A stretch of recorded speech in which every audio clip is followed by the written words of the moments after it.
भगवान श्री लक्ष्मी नारायण जी के चरणों में कोटि कोटि प्रणाम। हिंदू धर्म में एकादशी का व्रत महत्वपूर्ण स्थान रखता है। प्रत्येक वर्ष 24 एकादशियां होती हैं, जबकि अधिक मास या मल मास आता है तब इनकी संख्या बढ़कर 26 हो जाती है। मार्गशीर्ष मास के शुक्ल पक्ष की एकादशी को मोक्षदा एकादशी कहा जाता है। इस एकादशी का व्रत करने से मोक्ष की प्राप्ति होती है। इसी कारण इस एकादशी को मोक्षदा एकादशी कहते हैं। इसका उपवास केवल उपवास करने वाले मनुष्य का ही नहीं, अपितु उसके पितरों का भी भला करता है। अपने किसी रिश्तेदार, मित्र, बंधु को भी इस उपवास का फल अर्पण करने से उसके भी पापों व कलेशों का नाश हो जाता है। एकादशी तिथि 13 दिसंबर को रात 9:35 से शुरू होकर 14 दिसंबर को रात में 11:38 तक रहेगी। उज्जया तिथि अगर मानी जाए तो 14 दिसंबर को ही मोक्षदा एकादशी का व्रत रखा जाएगा। एक बार अर्जुन ने भगवान श्री कृष्ण से कहा, हे परम पूजनीय भगवान श्री कृष्ण, हे त्रिलोकीनाथ, आप सभी को सुख व मोक्ष देने वाले हैं, मैं आपको प्रणाम करता हूँ। हे प्रभु, आप कृपा करने वाले हैं, मेरी एक जिज्ञासा को शांत कीजिए। भगवान श्री कृष्ण ने कहा, हे अर्जुन, जो कुछ भी जानना चाहते हो निर्भय होकर कहो, मैं अवश्य ही तुम्हारी जिज्ञासा को शांत करूँगा। हे प्रभु, ये जो आपने मार्गशीर्ष माह के कृष्ण पक्ष की एकादशी के विषय में बताया है, उससे मुझे बड़ी ही शांति प्राप्त हुई है। अब कृपया करके मार्गशीर्ष माह के शुक्ल पक्ष में जो एकादशी पड़ती है उसके विषय में भी बताने की कृपा करें। उसका नाम क्या है, उस दिन कौन से देवता की पूजा की जाती है और उसके पूजन विधि क्या है, उसका व्रत करने से मनुष्य को क्या फल मिलता है। प्रभु, मेरे इन प्रश्नों का विस्तार सहित उत्तर देकर मेरी जिज्ञासा को दूर कीजिए, आपकी बड़ी कृपा होगी। अर्जुन की जिज्ञासा सुन भगवान श्री कृष्ण बोले, हे अर्जुन, तुमने बहुत ही श्रेष्ठ प्रश्न किया है, इसलिए तुम्हारा यश संसार में फैलेगा। मार्गशीर्ष माह के शुक्ल पक्ष की एकादशी अनेक पापों को नष्ट करने वाली है। संसार में इसे मोक्षदा एकादशी के नाम से जाना जाता है। इस एकादशी के दिन श्री दामोदर भगवान का धूप, दीप, नैवेद्य आदि से भक्ति पूर्वक पूजन करना चाहिए। हे कुंती पुत्र, इस एकादशी व्रत के पुण्य के प्रभाव से नरक में गए माता पिता पितरादि को स्वर्ग की प्राप्ति होती है। इसकी कथा एक पुराण में इस प्रकार है, इसे ध्यानपूर्वक सुनो। वैखानस नाम का एक राजा प्राचीन नगर में राज करता था। उसके राज्य में चारों वेदों के ज्ञाता ब्राह्मण रहते थे। राजा अपनी प्रजा का पुत्रवत पालन किया करता था। एक रात्रि को स्वप्न में राजा ने अपने पिता को नरक की यातनाएं भोगते देखा। इस प्रकार का स्वप्न देखकर राजा बड़ा ही व्याकुल हुआ। वह बेचैनी से सुबह होने की प्रतीक्षा करने लगा। सुबह होते ही उसने ब्राह्मणों को बुलाकर उनके समक्ष अपने स्वप्न की बात बताई। हे ब्राह्मणों, रात्रि को स्वप्न में मैंने अपने पिता को नरक की यातनाएं भोगते देखा। उन्होंने मुझसे कहा, हे पुत्र, मैं घोर नरक भोग रहा हूँ, मेरे यहाँ से मुक्ति कराओ। जब से मैंने उनके ये वचन सुने हैं तब से मुझे चैन नहीं है।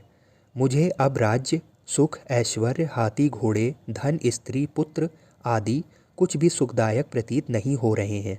अब मैं क्या करूं, कहाँ जाऊं? इस दुख के कारण मेरा शरीर तप रहा है।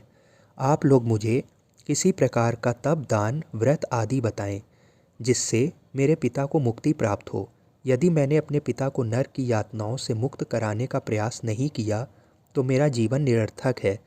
जिसके पिता नरक की यातनाएं भोग रहे हों, उस व्यक्ति को इस धरती पर सुख भोगने का कोई अधिकार नहीं है। हे ब्राह्मण देवों, मुझे शीघ्र ही इसका कोई उपाय बताने की कृपा करें। राजा के आंतरिक दुख की पीड़ा को सुनकर ब्राह्मणों ने आपस में विचार विमर्श किया।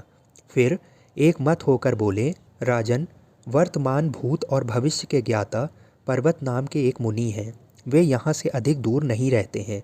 आप अपनी ये व्यथा उनसे जाकर कहें, वे अवश्य ही इसका कोई सरल उपाय आपको बता देंगे। ब्राह्मणों की बात मान राजा मुनि के आश्रम पर गए। आश्रम में अनेक शांतचित्त योगी और मुनि तपस्या कर रहे थे।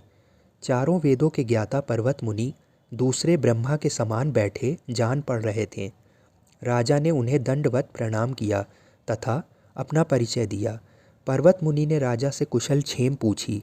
तब राजा ने बताया, हे मुनिवर, आपकी कृपा से मेरे राज्य में सब कुशल है, किंतु मेरे समक्ष अकस्मात ही एक ऐसी समस्या आ खड़ी हुई जिससे मेरा हृदय बड़ा ही अशांत हो रहा है। फिर राजा ने मुनि को व्यथित हृदय से रात में देखे गए स्वप्न की पूरी बात बताई और फिर दुखी स्वर में बोला, हे महर्षि, अब आप कृपा कर मेरा मार्गदर्शन करें कि ऐसे में मुझे क्या करना चाहिए, कैसे मैं अपने पिता को नर्क की यातनाओं से मुक्ति दिलाऊं। राजा की बात पर्वत मुनि ने गंभीरता पूर्वक सुनी, फिर नेत्र बंद कर भूत और भविष्य पर विचार करने लगे। कुछ देर गंभीरता पूर्वक विचार करने के बाद उन्होंने कहा, राजन, मैंने अपने योग बल के द्वारा तुम्हारे पिता के सभी कुकर्मों का ज्ञान प्राप्त कर लिया है। उन्होंने पूर्व जन्म में अपनी पत्नियों से भेदभाव किया था।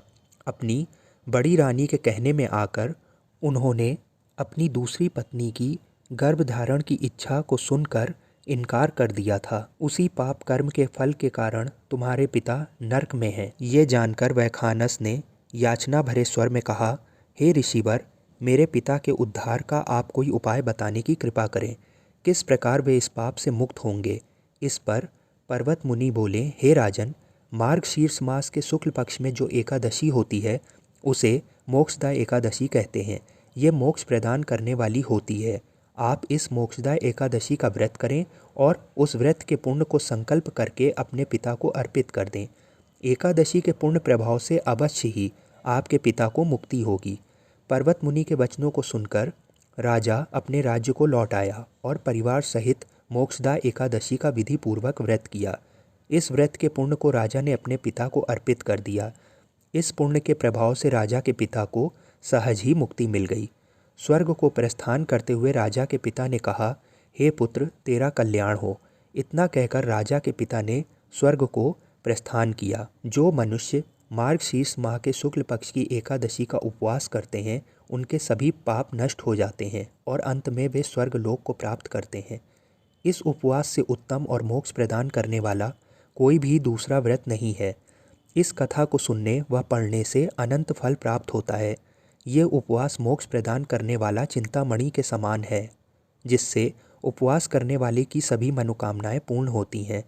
हे अर्जुन, प्रत्येक मनुष्य की प्रबल इच्छा होती है कि वह मोक्ष प्राप्त करे। मोक्ष की इच्छा करने वाले के लिए मोक्षदा एकादशी का ये उपवास अति महत्वपूर्ण है। अतः भगवान श्री हरि विष्णु के निमित्त ये उपवास पूर्ण निष्ठा व श्रद्धा से करना चाहिए।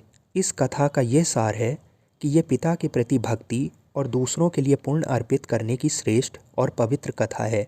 इसका उपवास केवल उपवास करने वाले मनुष्य का ही नहीं अपितु उसके पितरों का भी भला करता है। अपने किसी सगे मित्र बंधु को भी इस उपवास का फल अर्पण करने से उसके भी पापों व कलेशों का नाश हो जाता है।